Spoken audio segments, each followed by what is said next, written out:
අද කතා කරන්න යන්නේ සම්ප්‍රයුක්ත බලය පිළිබඳව. මොන බලය? සම්ප්‍රයුක්ත බලය. මොකද පුතේ සම්ප්‍රයුක්ත බලය කියලා කියන්නේ? ඒකේ පුතේ වර්ග දෙක මොකද්ද? ඒ වගේම තමයි මේක ඇයි ඕන වෙන්නේ? මේක ඇයි අපේ විභාගයට අහනවද නැද්ද? මේක ඇයි අවශ්‍ය වෙන්නේ? මේ සියලුම දේවල් පුතේ අද වීඩියෝ එකේදී සාකච්ඡා කරලා ඉවර කරනවා. හරිද? පුතේ ලියාගන්න මාතෘකාව ලස්සනට සම්ප්‍රයුක්ත බලය. හරිද? සම්ප්‍රයුක්ත බලය. හරි. පුතේ ඔයාලා දන්නවා ඔයාලගේ පෙළ පොතේ පළවෙනි පිටුව පෙළ ගන්න. පළවෙනි පිටුව කියලා කියන්නේ මේ අද පළවෙනි පිටුව නෙමෙයි පුතේ. ඕගොල්ලන්ගේ පෙළ පොතේ 153 වෙනි පිටුව පළවෙනි කොටසේ. හරිද? වෙන වෙන ඒවා පෙළ ගන්න නෑ. පළවෙනි කොටසේ 153 වෙනි පිටුව පෙළ ගන්න. පුතේ මේකේ තියෙන ලස්සන රූපයක් දාලා මොකද්ද? කැඩිච්ච කාර් එකක් තියෙනවා. පුතේ කැඩිච්ච කාර් එකට දෙන්නෙක් ඇවිල්ලා මොකක් කරනවද? තල්ලු කරනවා.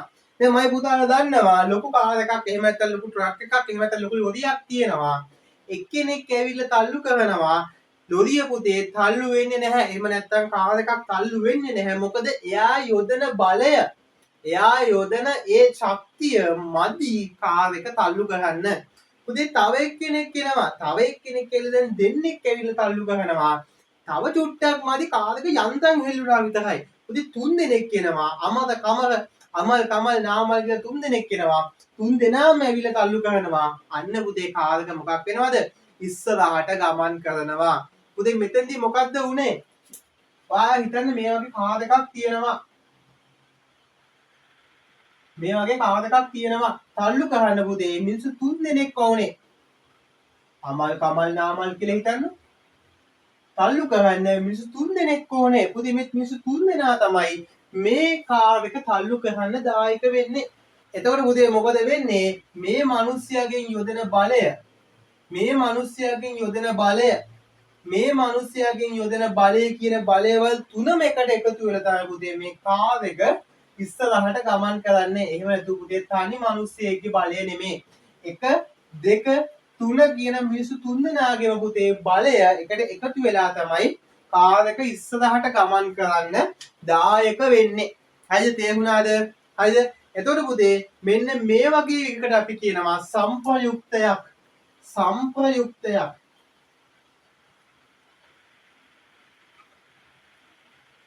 සම්ප්‍රයුක්තයක්. ඒ කියන්නේ එකතුවක්. පළවෙනි මිනිස්සේ යොදන බලය, දෙවෙනි මිනිස්සේ යොදන බලය, තුන්වෙනි මිනිස්යා යොදන බලය කියන පුතේ මේ තුනම එකට එකතු වුණාට පස්සේ තමයි කාර් එක ඉස්සරහට ගමන් කරන්නේ. ඔන්න ඔකට පුතේ අපි කියනවා A B C එහෙම නැත්නම් අමල් කමල් නාමල් කියන තුන් දෙනාගේ සම්ප්‍රයුක්ත බලය නිසා කාර් රථය ඉස්සරහට ගමන් කළා කියලා. තේරුණාද? පුතේ බලයවල් දෙකක් හෝ ඊට වැඩි ගණනක් මේක මෙහෙම පොතේ තියෙන්නේ බලා ගන්න එහා පැත්තේ පිටුව. පුතේ බලයවල් දෙකක් හෝ ඊට වැඩි ගණනක් එක වස්තුවක් මත යෙදෙන විට හරිද? මොකද්ද? බලයවල් දෙකක් හෝ ඊට වැඩි ගණනක් 3 4 5 වෙන්න පුළුවන්. හැබැයි එක බලයක් නෙමෙයි පුතේ අඩුම බලයවල් දෙකක්වත් වෙන්න ඕනේ. යම්කිසි වස්තුවක් මත පුතේ ඒ බලයවල් ටික ක්‍රියා කරන්න ඕනේ. ක්‍රියා කළාට පස්සේ ඇතිවන සම්පූර්ණ බලය එහෙම නැත්නම් පුතේ සම්පූර්ණ ප්‍රතිඵලයට අපි කියනවා සම්ප්‍රයුක්ත බලය කියලා. එහෙම නැත්නම් අර බලයවල් තුනේ එකතුවට අපි කියනවා මොකද්ද? සම්ප්‍රයුක්ත බලය කියලා. පුතේ ඔයාලගේ පොතේ තියෙනවා බල එකකට වැඩි ගණනක් යෙදෙන විට එම බල සියල්ලම නිසා ඇතිවන ප්‍රතිඵලය ඇති කරන තනි බලයන්ගේ සම්ප්‍රයුක්ත බලයයි. මේ තුනේ එකතුව තමයි සම්ප්‍රයුක්ත බලය. ආයෙ වෙන මුකුත් පාඩම් කරගන්න දෙයක් නෑ. හරිද? ලස්සනට අපි වීඩියෝකුත් අදින්. පුතේ ඕකේ කොටස් දෙකක් තියෙනවා. මම සරලව කියලා දෙන්නම් මොකද්ද මේ කොටස් දෙක කියලා. හිතන්න පුතේ මේ මුහුදේ ඉන්න මිනිස්සු මාදලක් අදිනවා. චිත්‍ර අදින්න බෑ ලොකුවට මේ වගේ පුතේ මාදලක් අදිනවා. හරිද? මෙන්න දිනවා මුහුද. මුහුද. පුතේ මාදලක් අදිද්දී මොකද වෙන්නේ? මේ මිනිස්සු යොදන බලය ක්‍රියාත්මක වෙන්නේ මේ දැල මත. මේ කට්ටිය මෙහෙම අදිනවා. පළවෙනි මිනිස්සයාත් අදිනවා, දෙවෙනි මිනිස්සයාත් අදිනවා, තුන්වෙනි මිනිස්සයාත් අදිනවා. බලන්න පුතේ මේකොල්ල මේ අදින තැන් එහෙම නැත්නම් බලය යොදන තැන් තියෙන්නේ එකම රේඛාවක. නැද්ද? එකෙක් පුතේ මෙහෙන් යොදද්දී අනික මෙහෙන් යොදලා නැහැනේ. හරිද? උඹලා කමලින්ද ගියා වගේ. හැමෝම යොදලා තියෙන පුතේ එකම රේඛාවක. පුතේ ඒක රේඛීයයි. ඒක රේඛීය තැනක එහෙම නැත්නම් පුතේ ඒක රේඛීයව බලයන් යෙදීම අපි කියනවා ඒක රේඛීය බලයන් වල සංප්‍රයුක්තය. ඒ කියන්නේ පළවෙනි මිනිස්යාගේ යොදන බලයේ එකතුව, දෙවෙනි මිනිස්යා යොදන බලයේ එකතුව, තුන්වෙනි මිනිස්යා යොදන බලයේ එකතුව. පුතේ මේ තුනේම එකතුව අපි කියනවා මොකද්ද? ඒක රේඛීය බලයන් වල සංප්‍රයුක්තය කියලා. හිතන්න පුතේ මෙයා යොදනවා 5ක් නිව්ටන්, මෙයා යොදනවා 3ක් නිව්ටන්, මෙයා යොදනවා 4ක් නිව්ටන්. සංප්‍රයුක්ත බලය කීයද? 5යි 3යි 8යි 8යි 4යි 12යි නිව්ටන්. තේරුණාද? හරිද? තේරෙන්නේ නැති දැන්. හරිද? දැන් අමාරු ඈ. සංප්‍රයුක්ත බලය කියලා කියන්නේ මොකක් හරි දෙයක් මත බලයන් කිහිපයක් යොදනවා නම් ඒ බලයන් වල එකතුව කාරකක් තල්ලු කරනවා නම් තුන් දෙනා යොදන්න පුතේ බලයන් තුනක්. හැබැයි සංප්‍රයුක්ත බලය කියන්නේ ඒ බලයන් තුනේ එකතුව. හරිද? පුතේ මේ සංප්‍රයුක්ත බලය කොටස් දෙකකට බෙදෙනවා. ඒ කොටස තමයි පුතේ ඒක රේඛීයව යොදන බල සංප්‍රයුක්තය. ඒක රේඛීයයි. අපි පුතේ මාදලක් අදිද්දි මේ දින මාදල හොඳ නැට වෙනවක් අදින්න. පුතේ මාදලක් අදිද්දි මෙතනිනුයි තමයි පුතේ බලය යොදන්නේ. යොදලා මේ පැත්තට තමයි මේ කට්ටිය අදින්නේ. පුතේ බලන්න බලය යොදන ස්ථානය, බලය යොදන තැන තුන් දෙනාගෙම එකම තැන් තුනක යෙදෙන්නේ. හරිද? එකම මාදලේ තැන් තුනක්. හැබැයි පුතේ මේ තැන් තුන තියෙන්නේ හරි කෙලින්. ඒක රේඛීයව තියෙන්නේ. එකෙක් මෙහෙන් අදිද්දි අනික පුතේ මෙහෙන් ඇදලා අනික මෙහෙන් අදින්නේ. හරිද? එකෙක් පල්ලෙහා අදිනවා අනික උඩින් අදිනවා අනික ඊට පල්ලෙහෙන් අදිනවා. එහෙම අදින්නේ නැහැ. හොඳේ හරි කෙලින් තුන් දෙනා හරි කෙලින් තමයි අදින්නේ. ඕකට අපි කියනවා ඒක රේඛීය බල සංප්‍රයුක්තය. පුතේ අනිත් එක මොකද්ද? සමාන්තර බල දෙකක සංප්‍රයුක්තය. ඒ කියන්නේ මොකද්ද? සමාන්තර බල දෙකක සංප්‍රයුක්තය. පුතේ අපි දන්නවා අපි කාර්යකම ගමු. හරිද? කාර්යකම ගමු. පුතේ කාර්යක පොඩ්ඩක් පිටිපස්සට ටිකක් ලොකුවට අදිමු නැත්නම් මේක තල්ලු කරගන්න විදිහක් නැහැ. හරිද? පුතේ මේ කාර්යකේ බලය තල්ලු ගහන්න ඕන නම් මිනිස්සු බලය යොදන්නේ මෙන්න මෙතෙන්ට කෙනෙක් යොදද්දී අනිත් කෙනා පුතේ බලය යොදන්නේ මෙන්න මෙතෙන්ට. මෙයා බලය යොදන්නේ මෙතෙන්ට, මෙයා බලය යොදන්නේ මෙතෙන්ට. කවදාවත් පුතේ කාර්යකක් මේ විදිහට ඇදලා හරිද? කවදාවත් එක මිනිස්සෙක් තල්ලු කරද්දී පිටිපස්සෙන් ඉඳගෙන ඌව තල්ලු කරන්නේ තව එකෙක්. හරිද? එහෙම කරන්නේ නැහැ. මෙයා එක තැනක් ටච් කරනවා. එහෙම නැත්නම් මේ එක තැනක් අල්ලනවා. අනිත් කෙනා අනිත් තැන අල්ලලා තමයි තල්ලු කරන්නේ. දැන් බලන්න මගේ හතරම් පුතේ මේකේ බලය යෙදෙන තැන් දෙක මොකද්ද කියලා. මෙතන එක බලයක් යෙදෙනවා එක මිනිස්සෙකින්. මෙතන අනිත් බලය යෙදෙනවා. බල දෙක වඩ පේන්න ඕන ලස්සනට. හරිද? එතන පුතේ මේ බලය අංක 1 මේ බලය අංක 2. හරිද? දැන් මම ලොකුවට ඇඳුත් එහෙම මේ බලය යෙදෙන තැන පොඩ්ඩක් මෙන්න මෙහෙමයි වාහනේ තියෙන්නේ. හරිද? එක බලයක් පුතේ මෙන්න මෙතනින් යෙදෙනවා. අත මෙහෙම අපි ගමු. අනිත් බලය පුතේ මෙන්න මෙතනින් යෙදෙනවා. පළවන මිනිසා හරිද?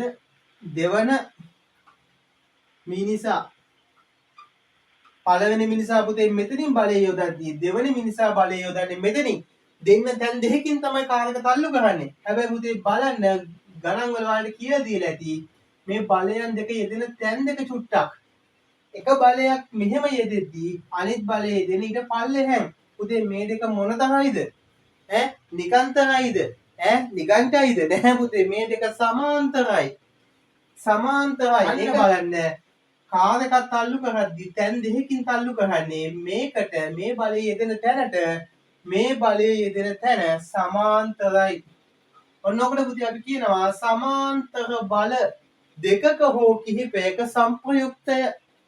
පළවෙනි එක සරල රේඛීය මත රේඛීය බලයක සංප්‍රයුක්තය. අනික සමාන්තර බල දෙකක හෝ කිහිපයක සංප්‍රයුක්තය. අමාරු වෙන විදිහක් නැහැ. හරිද? අමාරු වෙන විදිහක් නැහැ. පුතේ බලන්න 158 වෙනි පිටුව ඔයගොල්ලන්ගේ පොතේ. හරිද? 158 වෙනි පිටුවේ පුතේ තියෙනවා පොඩි ප්‍රැක්ටිකල් එකක් දාලා. අය පුතේ ප්‍රැක්ටිකල් එක මේකේ අඳිමු. හරිද? වීඩියෝ පුතේ පෝස්ට් වෙයි. ඇඳලා මම මේ වීඩියෝ කන්ටිනියු කරන්න. හරි පුතේ. දැන් බලහල්ල මේ බෝඩ් එකේ මම ඇඳලා තියෙන එක. හරිද? බලන්න පේනවා දුනු තරාදි තුනක් තියෙනවා A B C කියලා. ඊට පස්සේ පුතේ මේ A කියන දුනු තරාදිය සම්බන්ධ කරලා තියෙනවා බාධයකට එහෙම නැත්නම් යම්කිසි ස්කන්ධයකට බාධකට මොකක් හරි දෙයකට භාවය එහෙම නැත්නම් වස්තුව හරිද අර වස්තුව නෙමෙයි වස්තුව ඉල්ලන කාශ්‍යප පුතුලෙත් මේ පුතේ වස්තුවකට සම්බන්ධ කරලා තියෙන්නේ ඊට පස්සේ පුතේ මේක සම්බන්ධ කරලා තියෙනවා තව නූල් දෙකකට ඒ එක නූලක් පුතේ මේකට සමාන්තරව ගිහිල්ලා C කියන දුනු තහාදියට සෙට් වෙලා තියෙනවා දුනු දුනු තහාදියට අනිත් එක පුතේ B කියන දුනු තහාදියට සෙට් වෙලා තියෙනවා දෙන්න දෙපැත්තට ඇදිලා තියෙනවා දැන් මොකද වෙන්නේ පුතේ මෙතනින් එක බලයක් මේ පැත්තට යොදනවා එහෙම නැත්නම් මේ දුනු තහාදිය මෙහෙට අදිනවා මේ දුනු තහාදිය මෙහෙට අදිනවා C කියන දුනු තහාදිය උඩට අදිද්දී B කියන දුනු තහාදිය පහළට අදිනවා පුතේ අදිද්දී මොකද වෙන්නේ මෙයාව මේ පැත්තට ඇදෙනවා වස්තුව මෙහෙට වෙනවා මෙන්න මෙතන පාඨාංකයක් සටහන් වෙනවා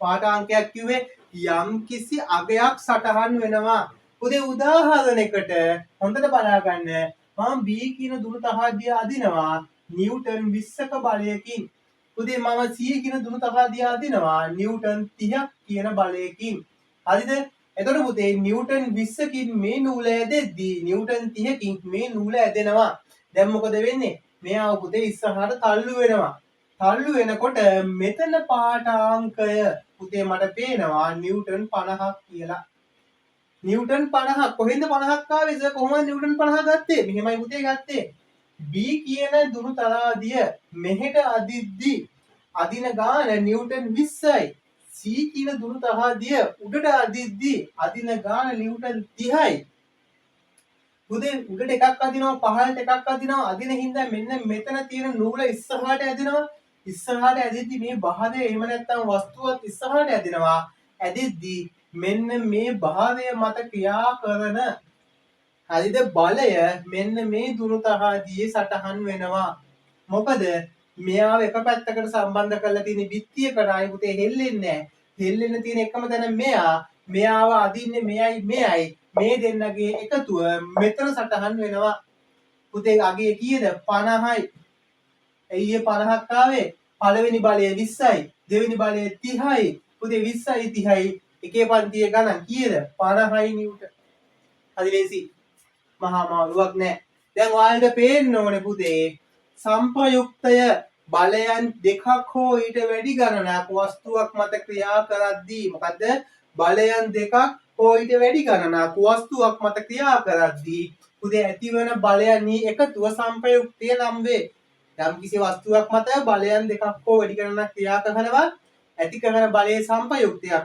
එකතුව අපි කියනවා සම්ප්‍රයුක්තය කියලා පළවෙනි බලය නිව්ටන් 20යි මෙයා මත ඇති කරන දෙවෙනි බලය නිව්ටන් 30යි මෙයා මත ඇති කරන පුතේ මෙයා මත ඇති සම්පූර්ණ බලය කීයද නිව්ටන් 50යි වැඩි වෙන හරිද එකම පැත්තට නේද එකම පැත්තට ඇදින්නේ හරි පුතේ ඔයාලගේ පොතේ තියෙනවා අභ්‍යාසයක් පුතේ අපි අභ්‍යාසයට ටක් ගාලා කරමු එක වස්තුවක් මේ විදිහට පොළවේ තියෙනවලු මේ පුතේ අනිත් වස්තුව අර වස්තුව නෙමෙයි පුතේ මේ වෙන වස්තු දෙකක් එක වස්තුවක් පුතේ තැන් දෙකකින් ඒ කියන්නේ එක වස්තුවක නූලක් ගැට ගහලා හරිද මෙතනිනුත් අදිනවා කොහෙටද අදින්නේ මේ පැත්තට අදින්නේ මෙතනිනුත් එක්කෙනෙක් පුතේ මෙහෙට අදිනවා මෙන්න මෙතනිනුත් එක්කෙනෙක් මෙහෙට අදිනවා පුතේ පළවෙනි එක්කෙනා අදිනවා නිව්ටන් 8කින් දෙවෙනි කෙනා අදිනවා නිව්ටන් 8කින් නේ පුතේ පළවෙනි කෙනා 100කින් දෙවෙනි කෙනා අදිනවා නිව්ටන් 6කින් මේක අහනවා පුතේ සම්ප්‍රයුක්ත බලය කීයද